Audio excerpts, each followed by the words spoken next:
Hola, soy Laura Benítez, de 27 años. Esa mañana de sábado, mi hermano pequeño Daniel me miró directamente a los ojos y dijo, cancela tu cita con el médico y llévame al aeropuerto ahora mismo. Yo dije, no. Lo siguiente que supe fue que su mano me golpeó la cara con tanta fuerza que me tambaleé. Zorra egoísta, gritó. Mis padres ni siquiera parpadearon. Mamá simplemente añadió con frialdad, su futuro sí que importa. El tuyo no. Esa cita médica, la que esperé 9 meses enteros, la que me diría si el bulto en mi cuello era cáncer o no. Su vuelo al Torneo Nacional de Prospectos, el evento que podría asegurarle un contrato multimillonario en la Liga Mexicana de Béisbol. Me marché ese mismo día, y ellos lo perdieron todo. Si alguna vez tu propia familia ha elegido el sueño de otra persona por encima de tu propia vida, quédate hasta el final. Esta historia termina de forma helada. Dale al botón de suscribir ahora mismo para no perderte ni una sola historia real como esta. Siempre he sido la sombra en el rincón de nuestro propio patio trasero. Desde que mi hermano pequeño, Daniel, tenía 8 años, ese patio era su reino. Papá arrancó el césped y vertió una losa de hormigón solo para que él pudiera tener un túnel de bateo de 18 metros con mallas de calidad profesional y luces de estadio que iluminaban toda la cuadra. Cada lunes, miércoles y viernes, un nuevo entrenador privado con una chamarra de calentamiento de las ligas mayores aparecía en una Silverado o elevada, 5.400 pesos la hora, en efectivo. Solo que sin recibo. Los fines de semana ya no eran fines de semana. Eran vuelos nocturnos a Culiacán, Hermosillo, Mazatlán, Obregón, Veracruz, dondequiera que se celebraran los mejores torneos de béisbol de viaje ese mes. Daniel volaba en primera clase cuando tenía 12 años. Yo todavía iba en la ruta a la prepa técnica. Me pagaba mis propios libros, mi propia comida, mi propio todo. Mientras a Daniel le hacían espiques de béisbol personalizados a medida de sus pies cada 6 semanas, yo trabajaba en turnos nocturnos de limpieza en un parque industrial por Apodaca. Y luego checaba tarjeta a las 6 de la mañana en un café del parque en la Calzada del Valle para poder acumular suficientes créditos para transferirme a la Universidad Autónoma de Nuevo León. Mi dormitorio era el sótano sin terminar, paredes de bloques de hormigón, un foco desnudo, un futón que encontré en Mercado Libre y la banda sonora constante de una pelota de béisbol golpeando la malla de protección sobre mi cabeza hasta la medianoche. Algunas noches contaba los golpes en lugar de ovejas, 137, 138, hasta que las luces finalmente se apagaban. Mamá tenía un enorme pizarrón en el refrigerador con todo el año de Daniel planificado en rojo. Campeonato Mundial de la Liga Infantil en julio. Torneo Nacional de Prospectos en junio. Olimpiada Nacional en agosto. Mi horario de trabajo nunca se ganó ni un solo recuadro. Cuando entré en la UANL con una beca parcial, papá levantó la vista de su teléfono el tiempo suficiente para decir, «¡Qué bien! Significa que te irás de aquí antes». No vinieron a mi ceremonia de graduación. Daniel tenía un evento de exhibición en Sinaloa ese fin de semana. Mamá me envió un mensaje de texto con un emoji de una pelota de béisbol y nada más. A los 26 años, finalmente tuve un trabajo de verdad en una agencia de publicidad en el centro de Monterrey, ganando lo suficiente para alquilar un estudio de 40 metros cuadrados cerca de la Avenida Colón. Todavía enviaba dinero a casa todos los meses porque las cuotas del béisbol de viaje volvían a subir, o la nueva pistola de radar costaba 36.000 pesos, o el equipo necesitaba nuevos uniformes con el número de Daniel cosido en la espalda con letras en 3 dimensiones. Me decía a mí misma que era temporal. Una vez que me revisaran el bulto en el cuello, una vez que supiera que estaba bien, pararía. Finalmente pondría un límite. El bulto apareció justo después de mi 26º cumpleaños, duro como una canica debajo de mi mandíbula. El médico de familia en San Pedro lo palpó, frunció el ceño y me envió directamente a un otorrinolaringólogo. El otorrinolaringólogo me envió a oncología. Todos los especialistas a una distancia razonable en coche tenían listas de espera de 6 a 10 meses. Acepté el primer hueco que me ofrecieron, dentro de 9 meses. Lo marqué en el calendario de mi teléfono en rojo, la única cosa roja que alguna vez fue sobre mí. Y esperé. Esperé mientras el bulto crecía. Esperé mientras mi voz comenzaba a quebrarse en ciertas palabras. Esperé mientras la bola rápida de Daniel subía de 92 a 96 y los sitios de reclutamiento comenzaban a llamarlo un brazo generacional. Nadie en esa casa preguntó nunca cómo estaba. Mamá solo llamaba cuando el entrenador necesitaba otro pago. Papá solo me enviaba mensajes cuando Daniel necesitaba que lo llevaran al aeropuerto porque Uber era demasiado lento. Seguí transfiriendo el dinero, seguí apareciendo con Gatorade y semillas de girasol, seguí fingiendo que no notaba cómo mis collares ya no quedaban planos. Me dije a mí misma que una vez que llegara la cita, todo cambiaría. Finalmente le importaría a alguien, aunque solo fuera al médico. Pero esa cita cayó exactamente el mismo sábado que Daniel tenía que estar en el Aeropuerto Internacional de Monterrey a las 8 de la mañana para el vuelo charter privado al evento más grande de su vida.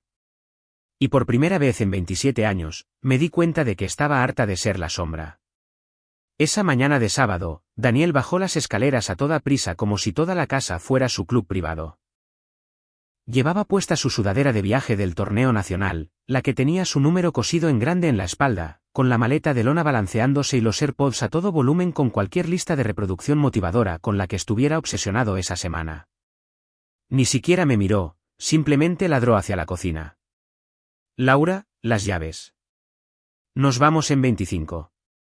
El vuelo es a las 10 en punto. Yo estaba apoyada en la isla de la cocina, agarrando el primer café caliente que había probado en paz en una eternidad. Mi teléfono estaba boca arriba a mi lado, la pantalla brillando con el recordatorio por el que había estado viviendo, oncología del Hospital San José, doctora Sara Morales. 11:30 de la mañana. No reprogramar. Tomé un sorbo lento y dije, no te voy a llevar. Tengo mi cita. Se detuvo a mitad de la sala, se quitó un AirPod. ¿Qué cita? La del especialista. El bulto en mi cuello. La que he estado esperando 9 meses. De hecho, se rió, como si hubiera contado el chiste más malo del mundo. ¿Hablas en serio ahora mismo? Llámalos y cámbiala. Este es el torneo nacional de prospectos, Laura. Todos los equipos de la Liga Mexicana de Béisbol van a enviar visores. No voy a perder mi oportunidad porque tú tengas una visita al médico cualquiera. No es cualquiera. Me van a hacer una biopsia. Podría ser cáncer. Puso los ojos en blanco con tanta fuerza que toda su cabeza se movió con ellos.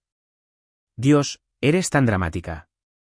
Has tenido esa cosa durante siglos y andas por ahí como si nada. Cancélala. No. Solo esa palabra. Calma, seca, final. El aire en la habitación cambió al instante. Dejó caer su maleta, dio 3 pasos hacia mí hasta que estuvimos cara a cara. Su voz bajó a ese susurro desagradable que reserva para las personas que se atreven a decirle que no. Coge tus llaves. Sube al coche. Llévame al maldito aeropuerto. No lo voy a hacer. Su mano se movió más rápido de lo que pude seguir. Palma abierta, con toda su fuerza, me golpeó el lado izquierdo de la cara como una bola rápida de las ligas mayores. El impacto me hizo girar. Mi cadera se golpeó contra la esquina afilada de la isla. El café explotó por toda la encimera, y caí con fuerza en la alfombra de la sala, con los oídos zumbando y la visión destellando en blanco. Mamá y papá ya estaban allí de pie. Habían entrado mientras discutíamos y no habían hecho ni un ruido. Papá se cruzó de brazos, me miró en el suelo y pronunció las únicas palabras que me volvería a dirigir. Su futuro sí que importa. El tuyo no. Mamá ni siquiera me miró. Estaba demasiado ocupada asegurándose de que el pase de abordar de Daniel estuviera visible en su teléfono. Me quedé en el suelo durante quizás 4 segundos, saboreando sangre, sintiendo la silueta perfecta de su mano ardiendo en mi piel. Algo dentro de mí que llevaba años agrietado finalmente se partió limpiamente por la mitad. Me levanté, lentamente, me limpié la boca y pasé junto a los 3 sin una sola palabra. Subí las escaleras hasta el dormitorio que ya casi no usaba. Agarré la bolsa de viaje que tenía para viajes de trabajo de última hora, metí ropa para 3 días más, mi laptop, cargador, artículos de aseo, la gruesa carpeta con todos los historiales médicos que poseía y el sobre con 72.000 pesos en efectivo que había estado escondiendo en una caja de zapatos para emergencias. 14 minutos. Desde el segundo en que su palma conectó con mi cara hasta el segundo en que volví a bajar. Daniel ya estaba en la cochera, gritando sobre el tráfico. Mamá sostenía su vaso mezclador como si fuera de oro. Papá nunca se dio la vuelta. Caminé directamente hacia la puerta principal. Daniel gritó desde la cochera: «Laura, ¿qué diablos estás haciendo?». No respondí. Abrí la puerta, salía la helada mañana de mayo y la cerré detrás de mí con un clic suave y final que de alguna manera sonó más fuerte que la propia bofetada. Subí a mi coche, salí marcha atrás de la entrada y me alejé de esa casa por última vez en mi vida. Conduje directamente al Hospital San José con la huella de la mano de mi hermano todavía ardiendo en mi cara. Cogí el boleto del estacionamiento a las 10:57 de la mañana, encontré un lugar en el cuarto nivel y me senté en el coche durante 3 minutos completos, mirándome en el espejo retrovisor. La marca ya se estaba poniendo morada. 5 dedos perfectos, perfilados como una marca de hierro. Agarré mi carpeta de historiales médicos, cerré el coche con llave y entré. La sala de espera de oncología estaba en silencio, la mayoría eran pacientes mayores y un adolescente con cara de asustado con su madre. Cuando la enfermera llamó, Laura Benítez, hizo el mismo gesto de sorpresa que la recepcionista, pero se mantuvo profesional. La seguí por el pasillo hasta la sala de procedimientos. La doctora Sara Morales ya estaba esperando, con el historial en la mano, su bata blanca impecable. Levantó la vista, vio mi cara y el historial bajó lentamente. «Laura, ¿quién te hizo eso?». Abrí la boca para mentir, para decir que me había chocado contra una puerta, pero no me salió nada. En cambio, toda la mañana se derramó de golpe. Daniel necesitando ir al aeropuerto, la bofetada, mis padres de pie como si yo fuera una extraña, el éxodo de 15 minutos. Sara escuchó sin mover un músculo. Cuando terminé, dejó el historial, se quitó los guantes y dijo: «No vas a volver a esa casa. Ni esta noche. Ni nunca, si yo tengo algo que decir al respecto». La biopsia por aspiración con aguja fina duró 8 minutos. Anestesia local, presión rápida, un curita y listo. Me dijo que los resultados tardarían de 5 a 7 días hábiles y programó el seguimiento. Luego hizo la pregunta que rompió el último hilo que me mantenía entera. ¿Tienes algún lugar seguro a donde ir después de esto? No lo tenía. El contrato de alquiler de mi estudio había terminado en marzo. Había estado durmiendo en el sótano en un colchón de aire cada vez que estaba en la ciudad. Sara no dudó. «Vienes a casa conmigo. Cuarto de visitas, llave de repuesto, un choloitzcuintle grande y tonto que piensa que todo el mundo es su nuevo mejor amigo. No se admiten discusiones». Intenté protestar. Me calló con una sola mirada. He visto lo que sucede cuando la gente vuelve después del primer golpe. No vamos a hacer eso. Su casa era un modesto rancho de los años 70 en la colonia Country, con las luces de Navidad todavía parpadeando en el porche porque la vida es demasiado corta. Me entregó una bolsa de elotes congelados, sirvió 2 copas muy generosas de Cabernet y me sentó en la mesa de su cocina. Luego me pidió mi tarjeta del seguro para poder terminar el papeleo del hospital en su laptop. Deslicé mi cartera por la mesa. La abrió, sacó la tarjeta y de repente se quedó helada. «Laura, ¿por qué hay 9 tarjetas de crédito aquí a tu nombre que estoy bastante segura de que no abriste?». Le dije que solo tenía 2. Inició sesión en el portal seguro de facturación de pacientes y solicitó un informe del buró de crédito actualizado para fines de verificación del seguro. Resulta que los oncólogos pueden obtener informes completos cuando se sospecha de fraude. Y vimos la pantalla cargarse juntas. Deuda total sin garantía a mi nombre, 3.200.000 pesos. 9 tarjetas diferentes, todas abiertas en los últimos 36 meses. Todas al máximo. Todas con patrones de pago que coincidían con el calendario de béisbol de Daniel como una huella dactilar. 536.000 pesos en una tarjeta platino, hoteles del equipo en Culiacán, Hermosillo y Mazatlán. 595.000 pesos en una tarjeta negra, paquetes de entrenamiento privado, pistolas de radar, unidades Rapsodo, suscripciones a academias de béisbol. 741.000 pesos en una visa empresarial, vuelos charter, jets privados a Veracruz, facturas de banquetes del equipo. 617.000 pesos repartidos en 2 tarjetas, suplementos de rendimiento de una farmacia de compuestos de Culiacán que había sido cateada 2 veces por la Fiscalía General de la República por vender trembolona y testosterona a jugadores de ligas menores. Cada solicitud tenía mi número de CURP, mi firma escaneada de antiguos permisos escolares, mi dirección de San Pedro. Algunas incluso incluían a Daniel como usuario autorizado para que pudiera presumir de ellas en las cenas de equipo. Sara se quedó mirando la pantalla durante mucho tiempo. Luego cerró la laptop, me miró directamente a los ojos y dijo, tu familia no solo te agredió esta mañana. Llevan años robándote a ciegas, y usaron tu futuro para comprar el suyo. Me senté allí, en la cálida cocina de una extraña, sosteniendo elotes congelados en un lado de mi cara, mirando el número que ahora representaba toda mi vida adulta en deudas. 3.2 millones de pesos. Cada centavo canalizado hacia el mito de Daniel Benítez, futura primera elección del draft. Y ni una sola persona en esa casa se había molestado en preguntar si yo estaba bien. 2 semanas después, el mundo del béisbol se incendió. Estaba de pie en la cocina de Sara con una vieja sudadera de la UANL, comiendo yogur directamente del envase, cuando mi teléfono empezó a enloquecer. No sonó.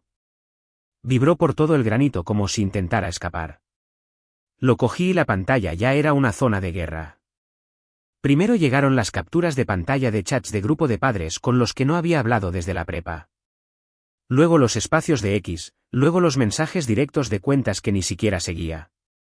El Torneo Nacional de Prospectos había realizado pruebas sorpresa a todos los brazos que lanzaron por encima de 92 ese fin de semana. A Daniel lo sacaron del montículo después de su cuarta entrada, escoltado a la enfermería por 2 tipos con polos con insignias de la CONADE. Le tomaron muestras de sangre y orina en el acto. Los resultados llegaron del Laboratorio Olímpico de la Ciudad de México en menos de 48 horas, positivo en 3 compuestos anabólicos distintos, un decilenato de boldenona, decanoato de nandrolona y una proporción T/diagonal de 28:1. Cifras tan caricaturescamente altas que el laboratorio lo marcó como inconsistente con el uso terapéutico, y lo envió directamente a la oficina de la Liga Mexicana de Béisbol. A las 10:12 de la mañana, su nombre desapareció de las tablas de clasificación en vivo. A las 11:03 de la mañana, la cuenta oficial del Torneo Nacional publicó la declaración más seca de la historia del deporte: el participante oculto ha sido retirado del evento y no es elegible para todas las futuras actividades del torneo debido a una violación de las normas antidopaje. Al mediodía, todos los sitios de reclutamiento lo habían borrado. Puro béisbol, béisbol a la mexicana, prospectos de México, desaparecido. Su perfil de jugador ahora redirigía a una página de error 404. 11 entrenadores de universidades que le habían estado enviando mensajes de texto con emojis de corazón durante 2 años de repente dejaron de responder por completo. 11 ofertas de becas completas se evaporaron como si nunca hubieran existido. El tablero del draft de la LMB que lo proyectaba como una de las 15 mejores selecciones en 2027 ahora tenía una sola línea en las notas internas que se filtró 1 hora después: prohibición global permanente del béisbol. No contactar. Mi teléfono se convirtió en un arma. Mamá envió 41 mensajes en 6 minutos. Tú hiciste esto. Estás muerta para nosotros. Tu hermano está llorando en su habitación y es tu culpa. Papá envió una nota de voz, 38 segundos de puro veneno. Más te vale rezar para que no vuelva a verte. Daniel envió 87 mensajes de texto antes de que lo bloqueara. Empezaron con súplicas, pasaron a amenazas y terminaron con el sollozando en mayúsculas que yo había asesinado su sueño. Como si yo hubiera sido la que sostenía la jeringuilla. A las 3 de la tarde, alguien ya había iniciado una campaña en Donadora titulada «Ayuda a Daniel Benítez a luchar contra un falso positivo», y la eliminaron en 20 minutos por violar los términos de servicio. A las 5 de la tarde, la publicación principal en el foro de reclutamiento más grande era un hilo de 47 páginas llamado «El escándalo de esteroides de Daniel Benítez, cronología y pruebas», con 1.2 millones de visualizaciones. Alguien publicó fotos comparativas: Daniel a los 16 años, lanzando a 89, Daniel a los 18, lanzando a 97, con las venas saliéndole del cuello como cables. Los comentarios eran brutales, quirúrgicos, finales. Me senté en el suelo de la sala de Sara, con las piernas cruzadas, revisando la carnicería mientras su Xoloitzcuintle apoyaba la cabeza en mi rodilla. Cada notificación era otro ladrillo en el muro que habían construido a su alrededor, aplastándolo finalmente debajo de él. No sonreí. No lloré. Simplemente observé cómo el imperio que vendieron mi futuro para comprar se derrumbaba en tiempo real y no sentí absolutamente nada. A las 9:42 de la noche, mamá llamó desde un número nuevo. Dejé que sonara. Dejó un mensaje de voz que puse en altavoz para que Sara también pudiera oírlo. Intentó hacerse daño esta noche por lo que hiciste. Si muere, su sangre estará en tus manos. Vuelve a casa ahora mismo y arregla esto. Bloqueé ese número también. Luego puse el teléfono boca abajo, me serví un vaso de agua y me fui a la cama. Por primera vez en toda mi vida, nadie en esa casa podía contactarme.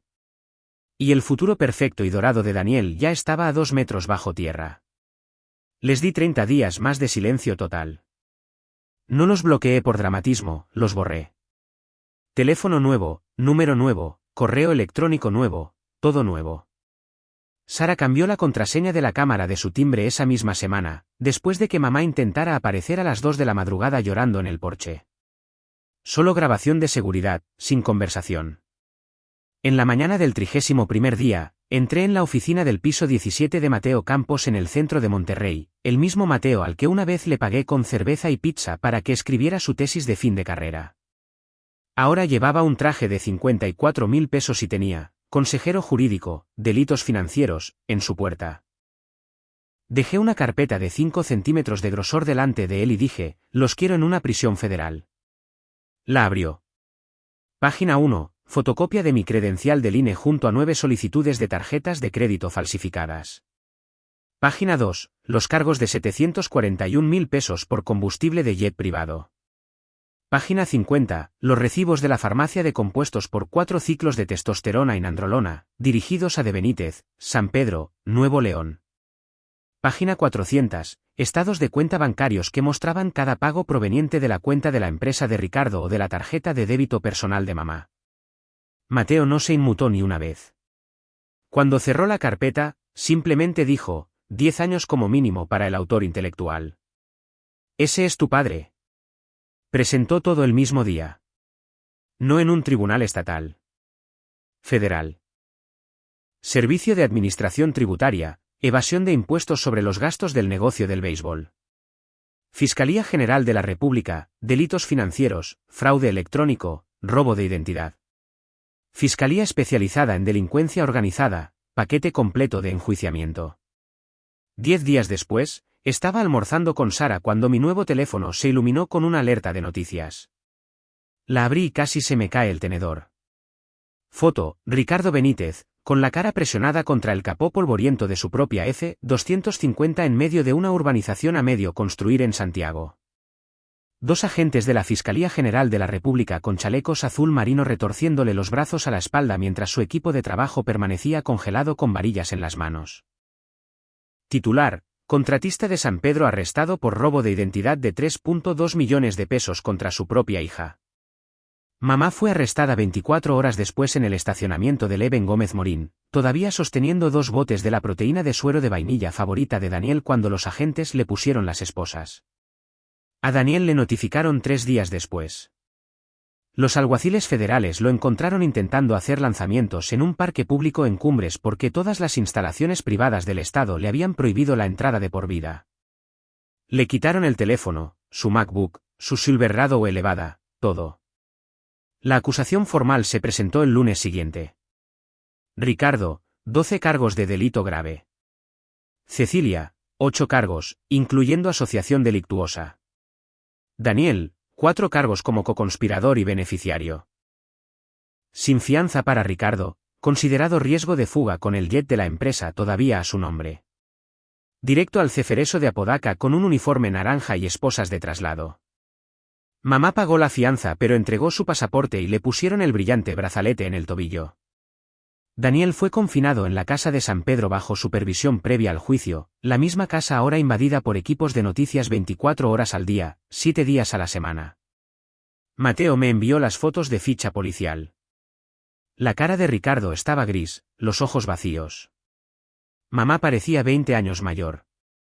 La foto de ficha de Daniel mostraba a un chico que finalmente se daba cuenta de que el mundo ya no iba a doblegarse por él. La historia se hizo nacional durante 3 días. Fox Sports emitió un segmento de 30 segundos en Central Fox titulado, Familia de promesa del béisbol arrestada en escándalo de fraude. Los canales locales acamparon en el césped hasta que el juez emitió un perímetro sin medios de comunicación. Los padres de antiguos compañeros de béisbol de viaje que solían besar el suelo que pisaba Daniel de repente recordaron cada detalle sospechoso que habían ignorado durante años. Lo observé todo desde la habitación de invitados de Sara, bebiendo café en una mañana tranquila, leyendo la acusación formal como si fuera la mejor novela que hubiera abierto jamás. No celebré. No lloré. Simplemente sentí como se rompía la última cadena. Ricardo Benítez ya no era mi padre. Era el recluso federal número 48.729-509, y yo era finalmente, completamente intocable.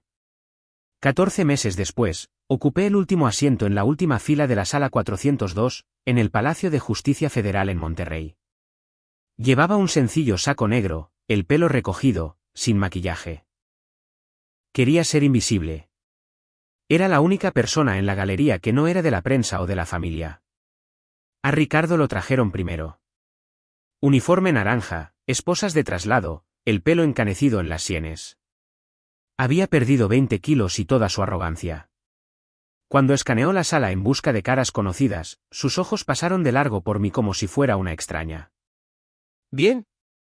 Cecilia vino después, con un monitor de tobillo oculto bajo pantalones anchos, agarrando un rosario con tanta fuerza que sus nudillos estaban blancos. Daniel entró arrastrando los pies al final, con sandalias de la prisión, las muñecas esposadas delante de él, pareciendo en todo el chico de 18 años destrozado que ahora era. Ninguno de ellos me vio.